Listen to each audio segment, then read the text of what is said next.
Hello everyone, thank you so much for joining us today for our Facebook Live discussion. Today we're going to be talking about VA's 2021 legislative priorities. My name is Maura Clancy. I'm here with Mike Lestrito and Courtney Ross, and we are at Chisholm and Kilpatrick.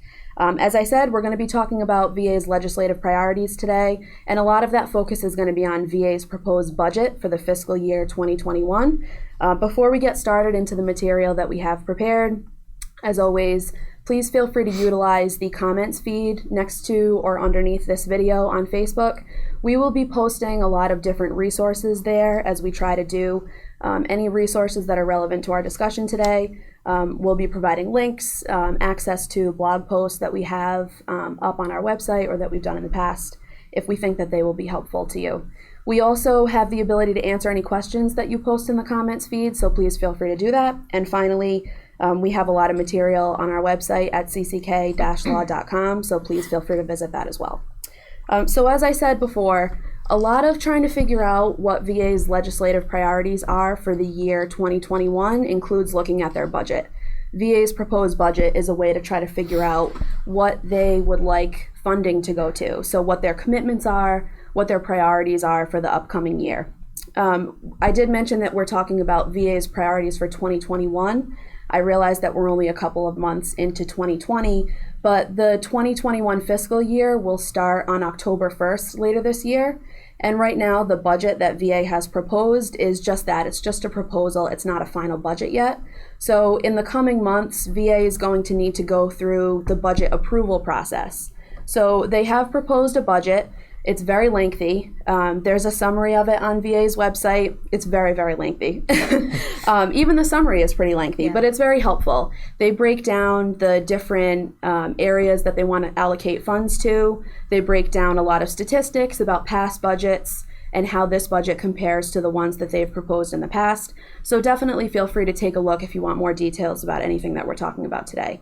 But again, the budget has to go through a process of approval in the United States government. So it's been proposed by VA, which, as we know, is an executive agency. From there, the budget's going to need to be reviewed by both chambers of Congress. So both the House and the Senate are going to have to take a look at the budget and essentially vote on it. But that will include a lengthy review process where legislatures are allowed to talk to VA about amendments, revisions, changes, cuts they want to make. So the material that we have today is based on the proposed budget.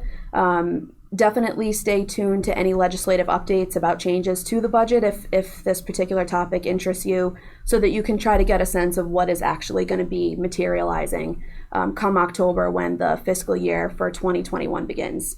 And the three categories that we have to talk about today are the three areas where we think they particularly stand out in terms of how VA wants to allocate their funds for 2021. Those three areas are technology modernization. Also, one of the primary areas is the Veterans Benefits Administration. People out there might be very familiar with that process if they've handled claims or filed claims for monthly compensation, disability benefits. And the final area is medical care. So we're going to start with the technology modernization element of things, and Courtney, I'm going to turn it to you in a minute. But just as an overarching view of the kind of funds we're talking about, the proposed total budget request for 2021 is about $243 billion. So within that amount, we're going to be talking about those three areas and where the fund allocations have been proposed. So Courtney, can you tell us about VA's technology modernization efforts or the things that they've announced in their budget as their priorities for the upcoming fiscal year? Yes, so the budget calls for $4.9 billion of that total number that you just gave to be focused on technology modernization. And that's a 12.4% increase from last year's budget. So VA is definitely focusing more resources on this specific issue.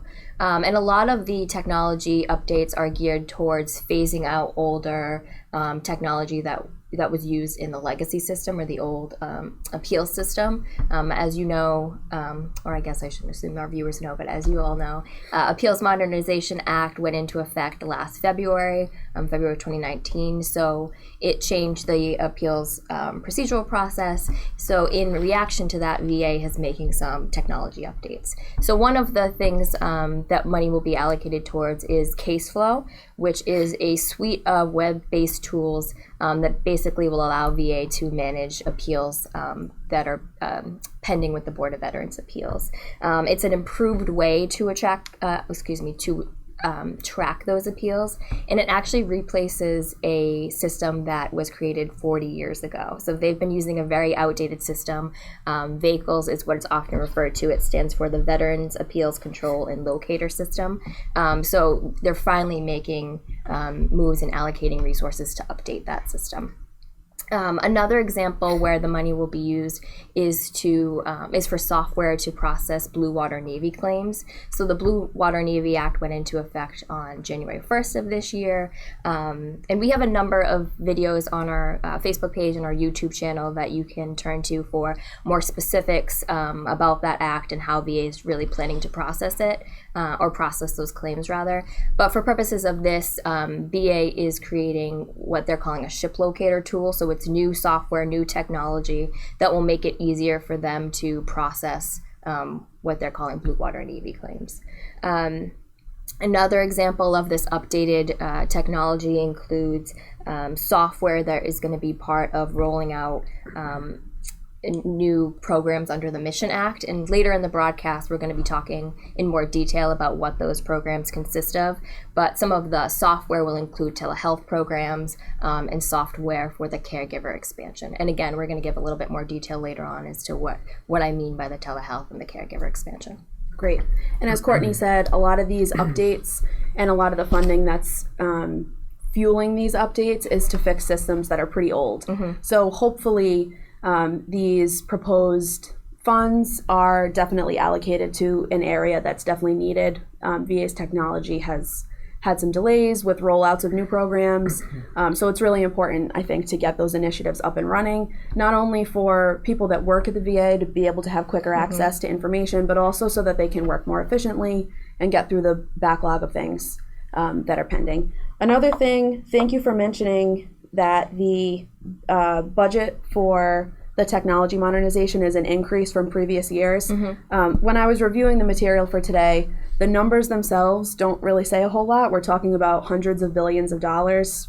It kind of seems like fake money at some point. It's just a lot of money.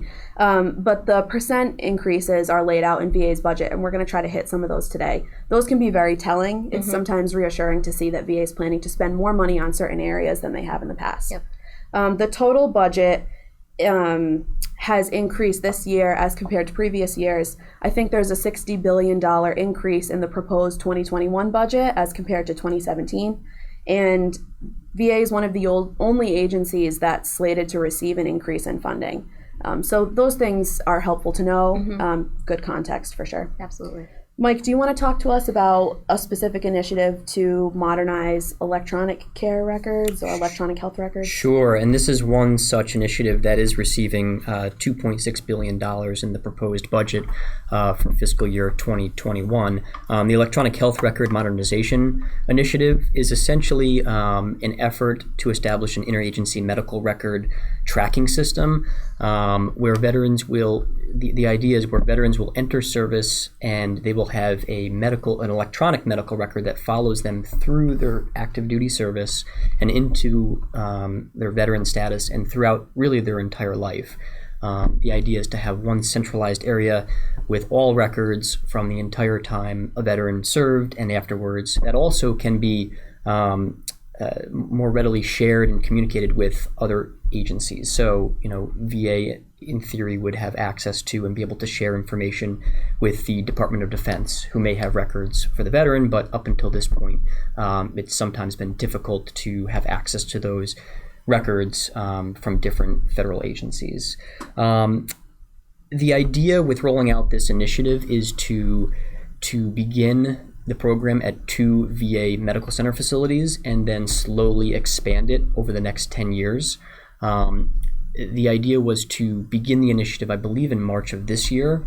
But unfortunately, this program has been met with some delays. There have been some delays in rolling it out due to problems integrating the old technology with the new technology.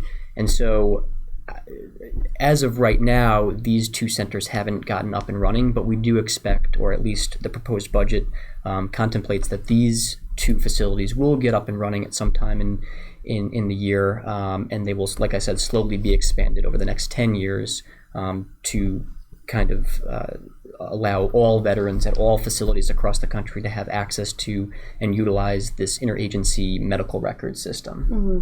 The delays, again, I think that's something that has pervaded new technology at the VA when they try to roll things out.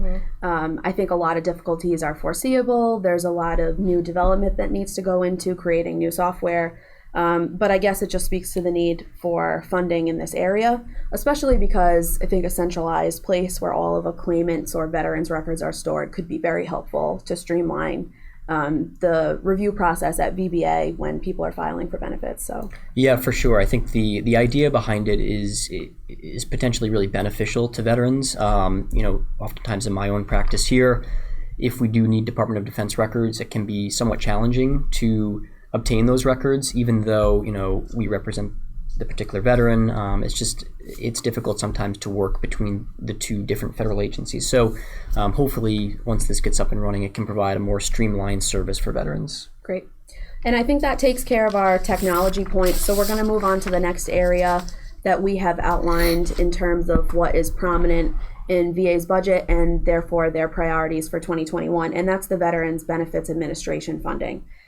So about $5.6 billion has been proposed to go to VBA, or the Veterans Benefits Administration.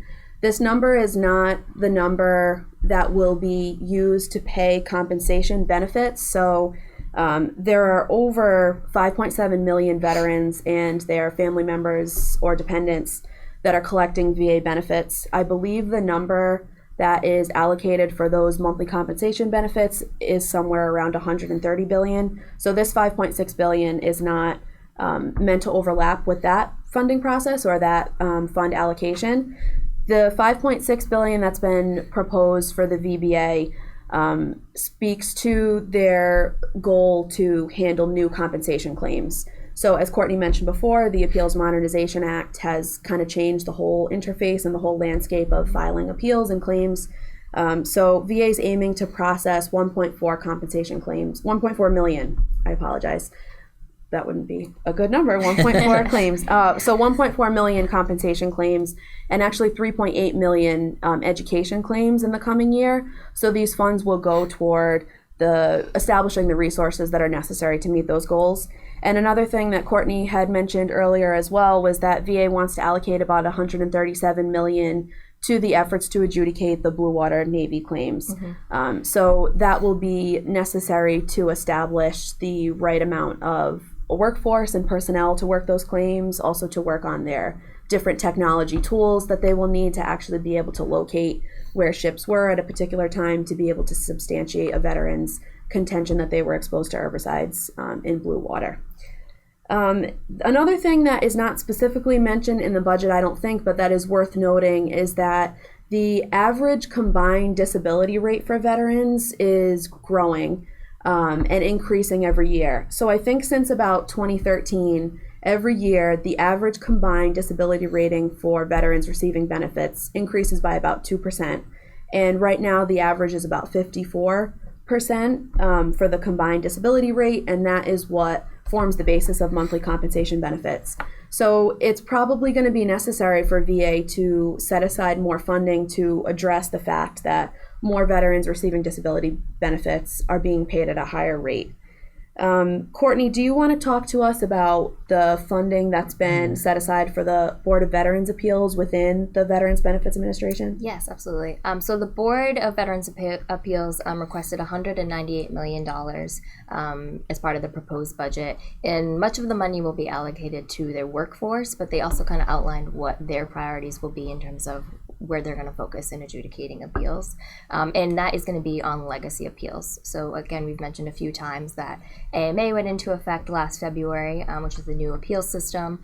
And when it went into effect, it didn't move all pending appeals into the new system. So anything that was already pending in legacy stayed in legacy unless a veteran or the representative specifically moved it into the new system.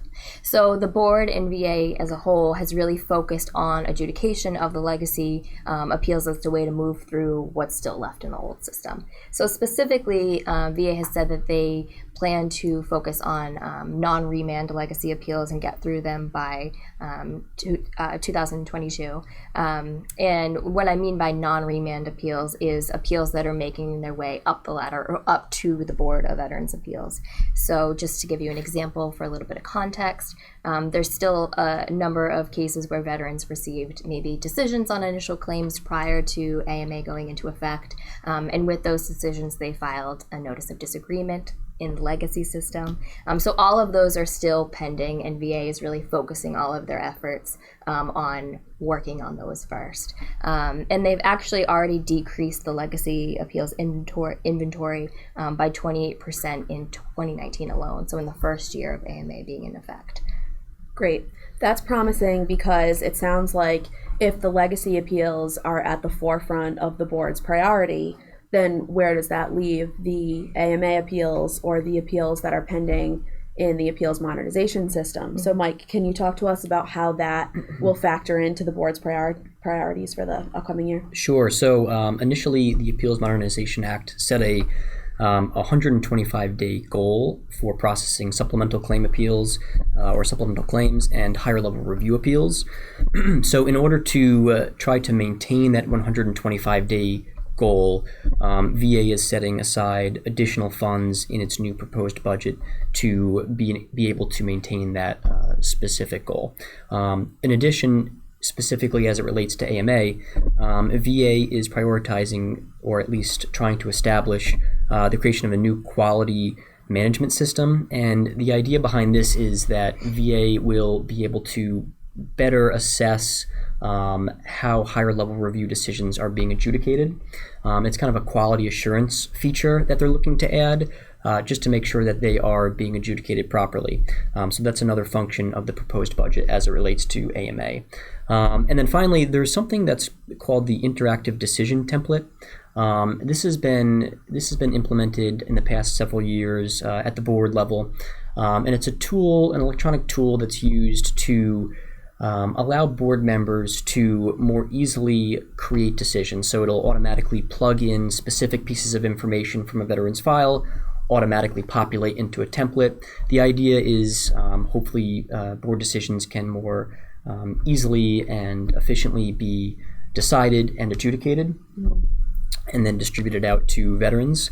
So the new proposed budget includes some additional changes in funding to expand that interactive decision template program and also to improve it.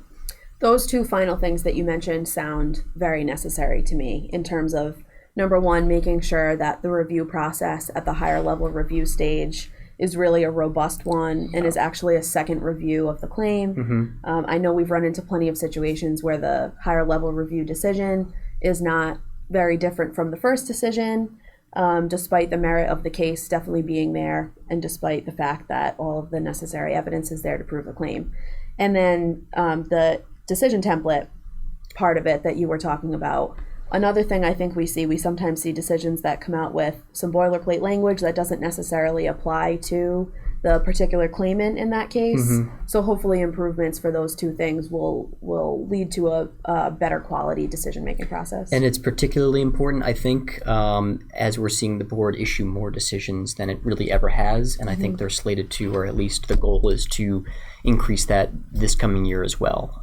I think last year there were upwards of 90,000 decisions that were issued, and that's over a 5-year period. That's far and away a huge increase from what the board's production had previously been. So this tool, veterans and veterans advocates probably saw some changes to the format of a board decision back in 2018, whereas previously the order and remand section of the decision was kind of the last part of the board decision. That's been moved up to front and center. The first or at least second page of a board decision now includes the order and the remand sections. And so little changes like that have been part of this initiative. But also, like I said, just they're looking to find ways to improve their ability to more efficiently and more accurately issue decisions in a timely manner. Great. Talk to us about hearings, Mike. Hearings are, I feel like it's a piece of the VA claims process where there's always an insane backlog, a huge delay. So is any of the proposed budget, does it speak to any corrections or anything, any forward movement in that area? Yep. So that's a great point, because as, really all things in society are kind of trending towards being more digital, electronic, virtual. So the board is as well. They are looking to create a virtual hearing system.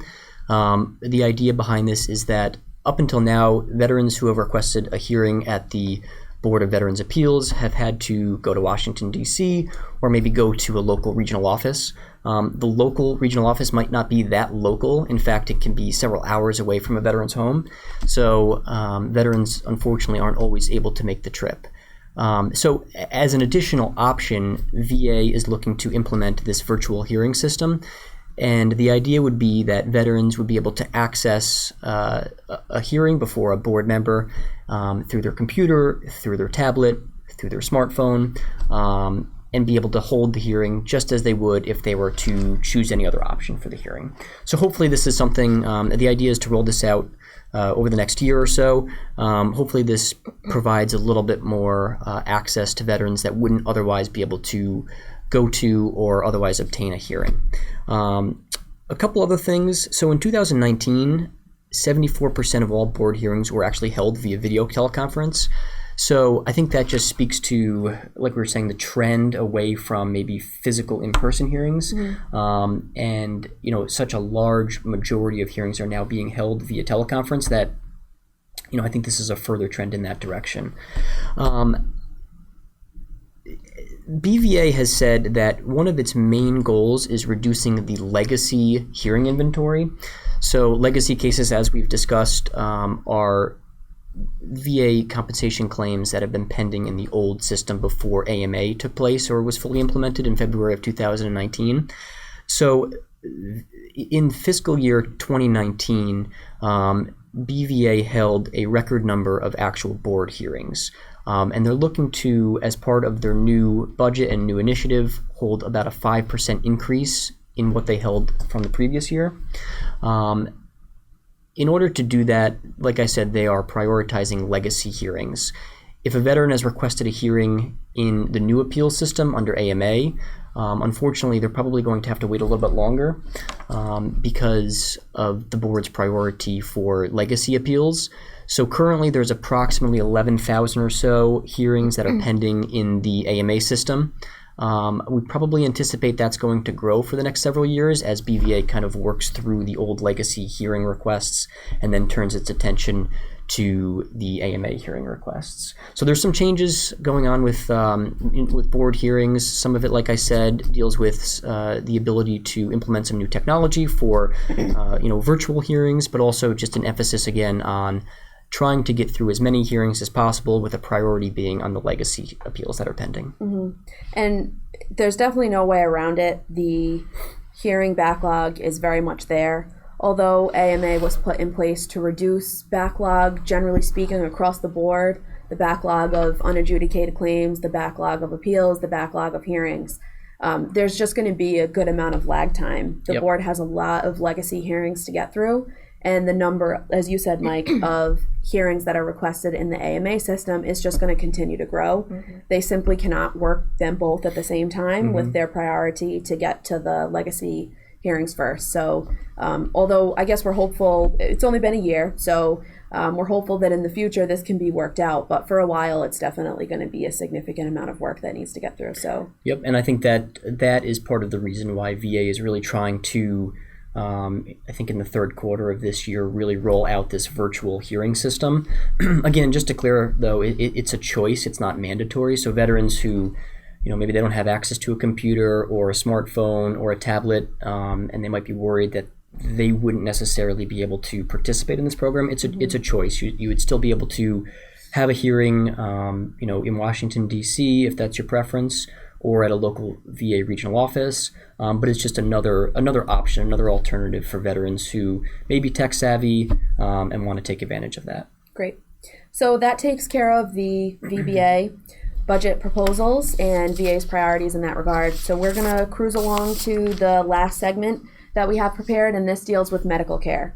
A huge part of VA's budget deals with providing medical care and healthcare services to veterans. There are 9.3 million veterans enrolled in the Veterans Health Administration program, meaning that 9.3 million veterans get healthcare through the VA. And so the request for funding for the 2021 fiscal year in the proposed budget is actually 12.9% higher than what was requested in 2020. And I think, as we've been mentioning with all of these topics, this reflects VA's commitment to increase the access to healthcare and sort of step up the game, so to speak, with respect to providing healthcare to more people and to provide more quality services. One of the things that we noticed that really sticks out in the proposed budget is that VA is particularly committed to expanding and improving access to mental health care services. I believe about 1.76 million veterans received mental health care services from the VA in 2019, and the proposed funding for mental health care services in this 2021 proposed budget is 7.1% higher than what was asked for in 2020. So all of this would be consistent with VA announcing a priority or sticking with a priority to make sure that medical care, and specifically mental health care, is improved.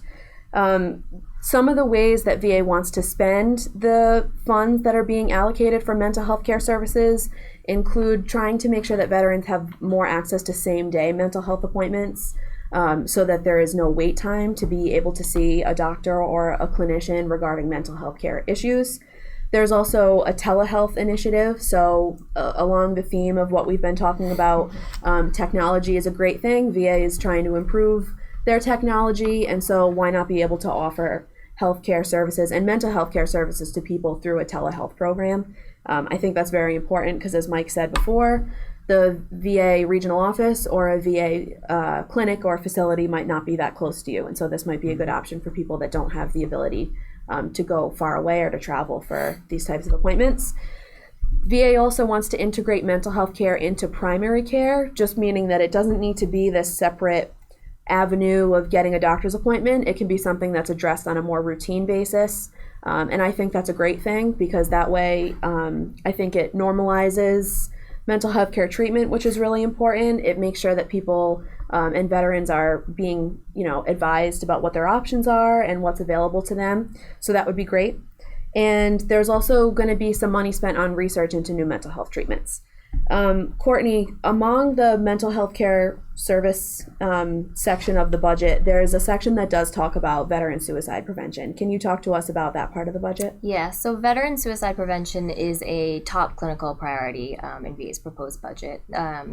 The proposal actually asked for 32% more in funding compared to the budget in 2020. So back to Maura's point earlier in the presentation about how those percentage increases can kind of give you a little bit more context into what issues VA feels like is a priority. 32% is obviously a significant increase.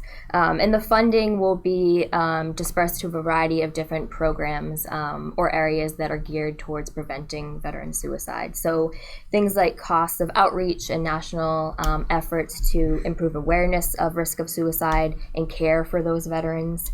The Veterans Crisis Line and suicide coordinators will receive some of the funding as well.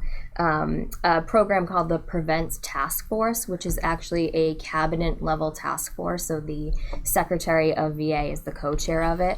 And that task force is really, their job is to create kind of a roadmap on a national level for how they will address veteran suicide. Training for clinical and community partners nationwide will be part of it as well.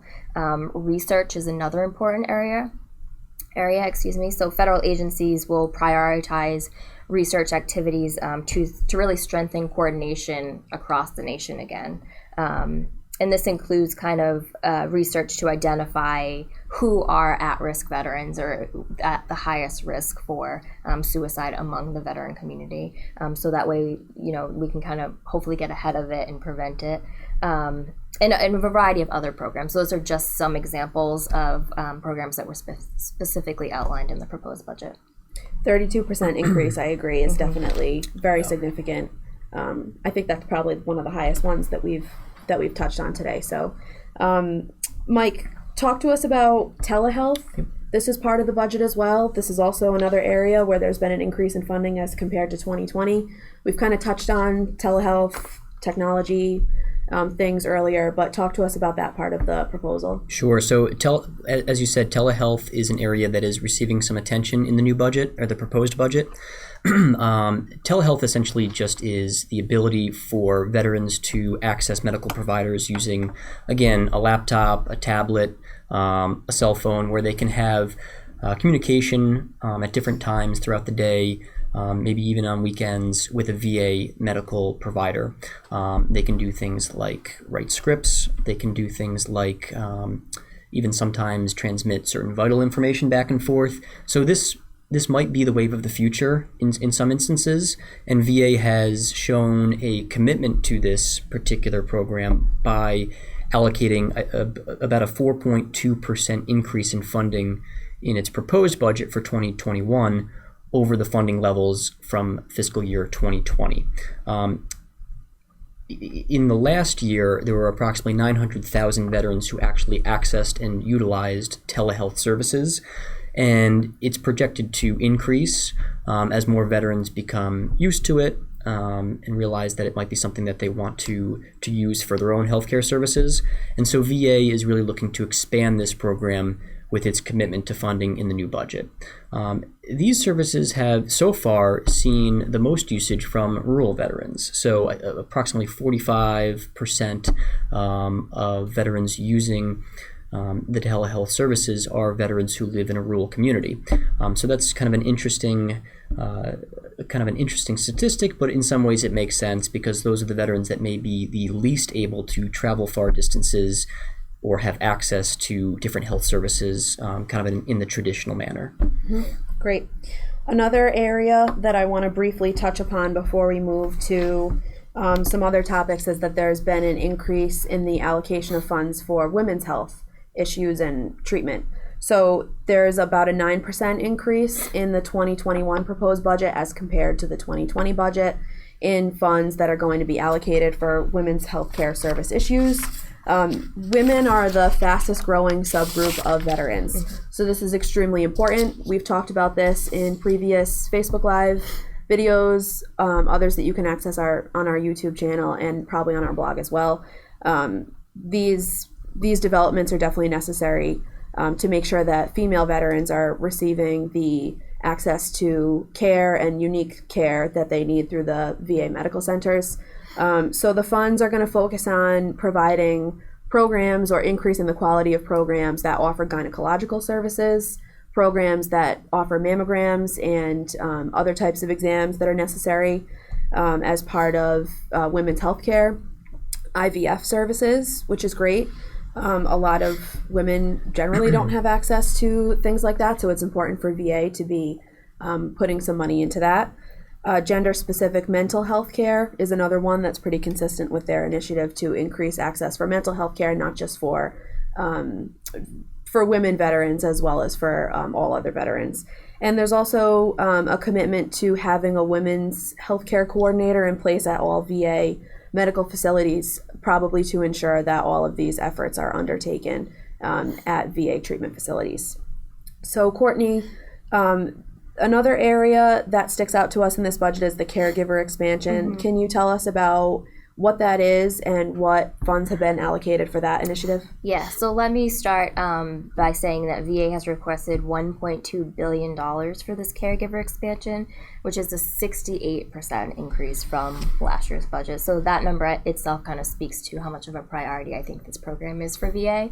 And we've actually talked about this program on a number of previous broadcasts. There was one we did recently on top 5 issues for VA in 2020, where we detailed a little bit more about this program. So you can definitely check that out on our YouTube channel as well. But essentially this expansion is being implemented under the Mission Act, and it's intended to reimburse certain expenses that come up when certain caregiver type services are needed under particular conditions that a veteran might be suffering from. And previously, the caregiver program was only applicable for veterans who served after September 11th, 2001. So this expansion is going to expand the benefit to veterans who served prior to September 11th, 2001. And it's going to be kind of a twofold rollout. So initially, eligible family caregivers of eligible veterans who incurred or aggravated a serious injury in the line of duty on or before May 7th, 1975 will be the initial rollout. So essentially, veterans who served prior to May 7th, 1975 will be eligible for the program. In 2 years, there'll be a further expansion that will cover veterans who served between May 7th, 1975 and September 11th, 2001. So the budget itself calls for $650 million aimed specifically at expanding this caregiver program. And the funds will be directed towards things like caregiver education, travel expenses for caregivers, skill development, financial planning and legal services for veterans and the caregivers. So it's a really important program, and kind of on theme with what we've been talking about in terms of VA updating technology for some of these programs and why there's been some delays in rolling out some of these programs. This is a good example because this was originally scheduled to roll out, I believe, in I want to say October of 2019, earlier in the fall, and there were delays, and a lot of it was due to technology and the technology not being updated and ready to go to actually implement this program. So that's kind of consistent with a theme that we've been talking about throughout the broadcast. Definitely. Mike, the last point we want to hit is VA's priority to provide more funds to help fight homelessness among veterans. Can you talk to us about that? Yep. Last, certainly not least, veterans' homelessness programs are receiving some attention in the new proposed budget. There is a 4.5% increase in funding proposed for fiscal year 2021. I think this is recognizing again VA's effort to try to deal with the veteran homelessness problem that we've seen all across the country. And some of these funds are going to be used for things such as grants to community-based agencies that provide homelessness services to veterans and veterans groups, things like expanding healthcare for homeless veterans. The funds are going to be used in conjunction with the U.S. Department of Housing and Urban Development, where they're going to provide certain housing vouchers, essentially, to assist with rent payments and things of that nature to qualifying veterans to help try to alleviate homelessness. And employment services. There are going to be some funds that are allocated to helping prepare veterans who are at risk for homelessness to get the skills that they might need to work their way out of that situation. So it's a 4.5% increase over the previous year. I think it certainly shows a commitment that VA has to dealing with and hopefully solving this issue that has really just kind of ballooned in the past several years. And so hopefully some of these programs go to that end and help solve this issue. Mm-hmm. A lot of important topics that we talked about today. And again, these are just the proposals. I think they reflect a lot of good things, a lot of hopeful things for what could happen in terms of the budget in 2021. Again, that will start affecting fiscal year 2021, which starts in October of this year. So over the next 6 months or so, we will be sure to monitor what's going on in Congress, where the budget is going, where cuts are being made, and what it's actually going to look like when it's rolled out. So we hope this information was helpful. Again, please feel free to take advantage of the resources that we've posted here in the comment section and also the resources on our website at cck-law.com. If no one has anything else to add, thank you all so much for joining us today, and hopefully we'll see you next time.